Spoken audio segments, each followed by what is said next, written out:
Hi guys, this is Alea Jen and welcome back to my YouTube channel. So for today's video, nabunot na yung ngipin ko. So magkano yung ginastos and covered ba ng amo ko yung nagastos ko sa ngipin. So 2,900 yung binayaran ng amo ko.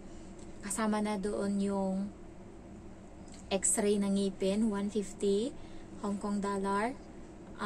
By Hong Kong dollar yung ano natin ngayon ha, yung computation natin. So 150 and then gamot ng katulad nito, ayan, is ano to, may isa pa nito and isa pa. So umabot siya ng 350 yung binayaran sa gamot. Tapos yung tahi, 250. Tinahi kasi yung ngipin ko. Pagkatapos nila bunutin, may tahi. Ayan, yung itim na yan is tahi yan. Tinatahi dito sa Hong Kong yung ngipin na binunot. Kasi para siguro mag-close. Kasi 'di ba sa Pinas is hinahayaan lang yan na nakanganga. So, may tendency na mapasukan ng pagkain yung loob niyan. So, yun siguro yung purpose. And also, para kipot yung heel niya, hindi nakabukaka. So, kipot or nakaganon yung pagaling niya. So, bayad din yun. And then, ano pa ba yung binayaran? Yung ngipin is 2,150 yung binayaran sa pagbunot. So, sa pera natin, mga nasa 15,000 siguro yun. 15? Yeah, 15,000 yung binayaran. So, ano nga ba yung procedure? Pagdating doon is, in-explain mo na sa akin na may tendency na mag-numb yung bibig ko. Halimbawa, magkaroon ng komplikasyon na mga 6 months siya na hindi nakakaramdam ng sakit, ganyan, or maging paralyzed, ganyan. So, in-explain, pero mababalik din daw yon, pero may tendency din na hindi. Pero napaka-konti daw yung possibilidad. Ayan. So, in-explain sa akin lahat ng mga possible na mangyari. And then, pagkatapos nun, tinurukan ako ng anesthesia. So, tinurukan ako isa dito, tapos isa sa baba ng ngipin, isa dito sa gilid, tapos isa pa uli dito. So, pagkatapos noon, feeling ko nangapal yung buong bibig ko, yung parang na ganun feeling ko. Tapos sinayaan mo na ako, pinalabas ako doon, pinaupo ako nila doon sa may couch, and nag-assist sila ng iba. Sabi nila para daw umano muna yung mamaga daw bala muna, parang mamanhid daw. Ayan. So, pagkatapos nun, binalik na ako dun sa loob. Tapos, parang may sila. Yung gilid, kinat nila kasi baka madama yung ibang ngipin ko. So, binawasan nila ng konti yung ngipin ko na malaki. Ramdam ko kung anong ginawa niya. And then, niya ng isang stick. Tinulak niya pagilid ng ganun. Pero yung ngipin ko nung time na yun is na siya, nagmo-move na siya, parang konti na lang matatanggal na talaga siya.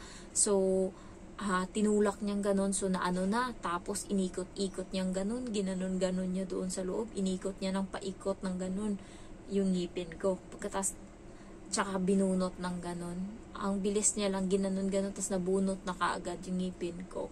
So, yung sabi niya sa akin, ang dali lang bunutin ng ngipin mo kasi, hindi siya mahaba. Yung wisdom tooth ko, tsaka yung katabi ng wisdom tooth, ganito siya kahaba. Pero yung kanya, ganyan lang. Kaya mabilis siyang mabunot. Pero ang mahal ng singil nila sa akin. Pagkatapos nun, is dumugo siya. So, binigyan nila ako ng gauze na pwede siyang ipasak doon. Kasi, pagkatapos nun, nilinis nila. And by the way guys, pagka binunutan kayo ng ngipin, para may idea kayo, bawal daw palang idura yung kung ano man yung dugo na nandyan. Halimbawa, pagkatas bunutan ng ngipin, tapos pinapakagat ka ng cotton or gauze, yung ganon. So, kagat, yung dugo is nululunukin mo, yung laway mo tsaka yung dugo naghalo, lulunukin mo yon. Hindi siya pwedeng idura kasi may tendency na kada dura mo, ang dugo na dapat mag-blood clot, yung na siya ba, para tumigil na yung pagdugo niya, hindi siya titigil. Kaya, ganun. So, nilulunok ko yung dugo ko nung time na yon. Malalasahan mo talaga yung langsa, ganyan. Tapos pinaupo lang ako doon sa labas. Natapos ako alas 12 pero pinauwi ako alas 2:30 na ng hapon kasi yun lang tumigil yung pagdugo ng ngipin ko. So yun, pagka-uwi ko sa bahay, wala na akong nararamdaman. Nagtrabaho ako, sabi ko sa amo ko, ganyan-ganyan, kung anong iba trabaho kasi magtatrabaho ako. Tapos yun, nagluto ako. Tapos, dumudugo siya konti. Ayan, tapos nilalagyan ko lang siya ng pangsapak. And then, tumigil na yung dugo niya. Tapos ngayon, nag-heal na siya. Kung kahapon red pa yung makikita mo ngayon, puti na yung sa gilid niya. So, mahal magpabunot doon sa clinic, pero may mura daw na bunutan yung sa Saiwan Ho, except nakalimutan ko na kung anong except. Pero kung gusto nyo magpabunot, message nyo lang ako kasi na-screenshot ko yung address kasi gusto ko nga sana magpabunot doon kasi mura lang, 280 lang daw yung bunot. So ito sa binayaran ng amo ko 29, pero may kasama na siyang gamot. Effective yung gamot na binigay nila. Ito hindi ko to inumin kasi wala naman akong nararamdaman na sakit. So, dadalhin ko to pa uwi. Kasi hindi natin alam, may mga pamilya tayo na may sakit yung ngipin. Dalawang ganto, 12 piraso yung laman. Yung isa, binigyan nila ako nung nagpa-check up ako, 4 times a day daw. Minsan, may inom ako 2 times a day. Ayan, 2 times. So, kaya 1 time. Ganyan yung iniinom ko. Kaya may natira na 6 na piraso. So, yung 6 na piraso na yun, ibibigay ko yun sa Indonesia. Nakatulong doon sa kabila. Kasi nung sumakit yung ngipin ko tas wala akong gamot, binigyan niya ako ng 6 na piraso and 4 doon is naubos ko. Kaya ibabalik ko sa kanya tas ibibigay ko to kasi mas effective to eh. Yun kasi nag-aantay pa ako ng 30 minutes bago umano yung sakit. Tapos mararamdaman mo pa din yung sakit pagkatapos. Pero eto, pag take mo, siguro mga 3, 4, 5 minutes, ayan na, hindi mo na nararamdaman yung sakit. Tas tumatagal siya ng 7 hours, 6 hours. Yun kasi 4 hours lang mararamdaman ko na naman yung sakit, yung binigay niya sa akin na gamot. So, yan, kaya bibigyan ko siya, minessage ko na siya kanina. And, ayan, babalik uli ako doon sa Lunes kasi tatanggalin yung tahi dito sa loob. So, maganda dito magpa-dental sa Hong Kong kaso mahal nga lang talaga. Sa Pinas, napakamura, napakalayo ng diferensya. So, sa amin doon sa Sipalay, pwede ka magpabunot ng ngipin ng libre kasi yung counselor namin is doktor. So, magpa-appointment ka lang kasi konti lang yung nagpapabunot doon sa amin. So, antayin niya munang dumami yung naka-schedule bago niya isahang pabubunutan yan lahat. So, ganun. Akala ko talaga nung una, hindi pa kaya pang isave to, pero hindi na pala. Kaya guys, yung may mga may butas yung ngipin dyan, mararamdaman nyo na yung ngipin nyo is hindi na masisave kapag nag-toothbrush kayo, mararamdaman mo na yung parang sa may pinaka talaga laman ng ngipin, doon na yung sumasakit. Doon kada every time na umiinom ka ng tubig or doon. Kasi nangyari sa akin yan nung winter, ayaw sa umaga mag-toothbrush kasi sobrang nilo. Kasi naabot na yung laman ng ngipin ko. Tapos binaliwala ko lang, ganyan-ganyan. Alam nyo ba kung paano to nangyari? Dahil lang to sa medical, pagpunta ko dito. Hindi sana to masisira eh.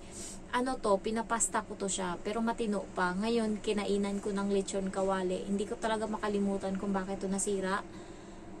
Kinainan ko ng lechon kawali. Nabasagan siya, maliit. Pero kaya pa. Kasi hindi naman siya na Ang ginawa ngayon, pagpunta ko doon sa medical, walang mahanap na mali yung medical doon. Ang ito lang yung nakita niya, yung nabasag ko na pasta sa gilid. Sabi niya, may sira yung ngipin mo. Kasi wala siyang makitang mali sa ngipin ko. Sabi niya nga sa akin, ang ganda-ganda ng ngipin mo.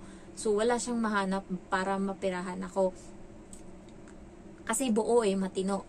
Kaya sabi niya, eto sira to. So, kailangan mo tong ipapasta para mapirmahan ko yung papel mo para cleared ka na sa medical. So, sabi ko, sige. Akala ko matino yung pasta niya. Ang ginawa niya, binutasan niya ng malala yung ngipin ko. Tapos, pinasak niya yung parang mais. Tapos, ininit niya lang ng konti, yung parang flashlight. Tapos, wala na. Pag uwi ko ng bahay, hindi ko naman kinagat kung ano-ano. Natanggal na yung pinasak niya doon. Tapos hinayaan ko na lang, ang ko rin, kasi syempre, ako lang yung gumastos noon sa pagpunta ko dito sa Hong Kong. nagtitipid ako. So, yung konting mali na yun na natanggal na pasta na nilagay nung sa medical, sabi ko, hindi ko na intindihin. Sunod ko na lang yan ipaayos pag may pera na ako. Hanggang sa nagpunta ako dito sa Hong Kong. Dito sa Hong Kong, akala ko mura. So, magpapaayos sana ako.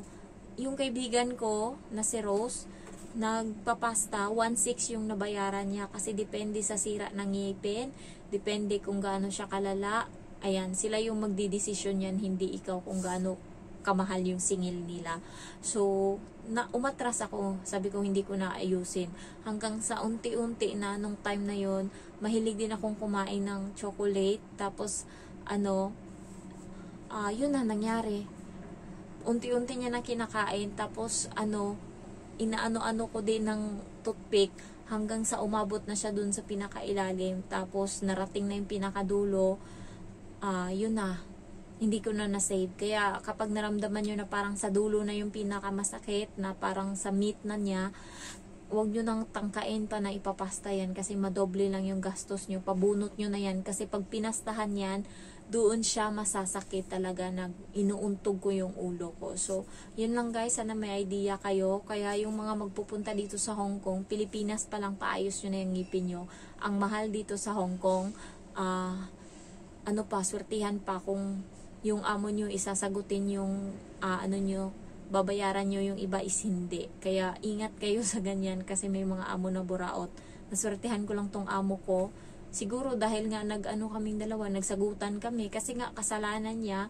Gusto ko naman sana magpabunot doon sa kabila, sa mura. Ayaw niya doon.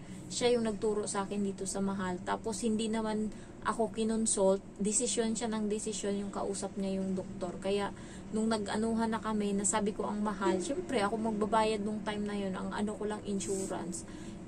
Parang na-konsensya ata siya. Sinabi niya na nasa law daw na siya yung magbabayad. Ganon. Amo daw yung magbabayad kasi nga nakonsensya siya. So, ayun, kaya nalibre ako. Pero promise ko hindi na uli ako magkakaroon ng gantong sakit kasi nahiya ako sa amo ko. Thank you for watching and I love you all. Bye-bye.